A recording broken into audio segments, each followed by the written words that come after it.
The Portuguese entered the Congo in the 15th century. They entered the Congo to speak to the king of the Congolese people about a slave trade deal for goods. The Portuguese were Catholicism. They were under the Pope.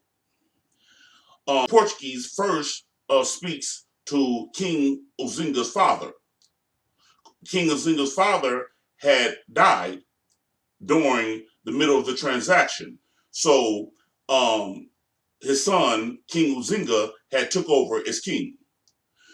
The Portuguese, on this slave trade deal, had taken King Uzinga of the Congo back to Portugal with them to speak to their king and to show them their country and the goods that they wanted to trade for live human cargo.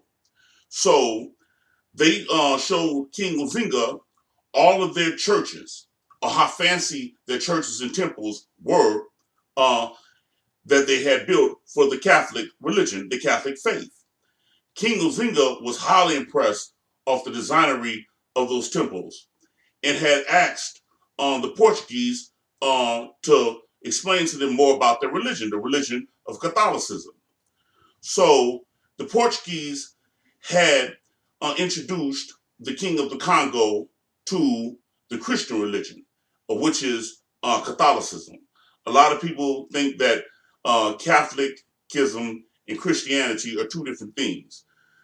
Catholicism and Christianity are both the same, but Catholicism is just too much tradition that was in the church, which caused a Protestant movement revolt for those who were inside the Protestant faith to separate, because they were also a part of the Catholic Church, but they separated. So the Portuguese were still under the Pope. And what had happened was King Uzinga accepted Christianity. When King Uzinga accepted Christianity through the Catholic faith, they took him back to their country, and they had worked a deal on propositions that they were going to sell. They were going to sell the Congolese people goods and produce, wine, liquor, guns, tobacco, in exchange for live human cargo.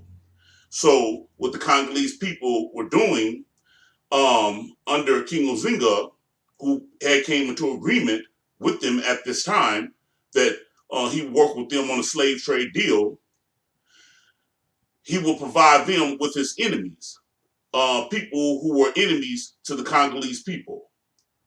So what happened is it started to get out of hand on the slave trading deals, where his own people of his own tribe were coming up missing. They were getting kidnapped throughout the night and thrown into the slave ships and chained and shackled.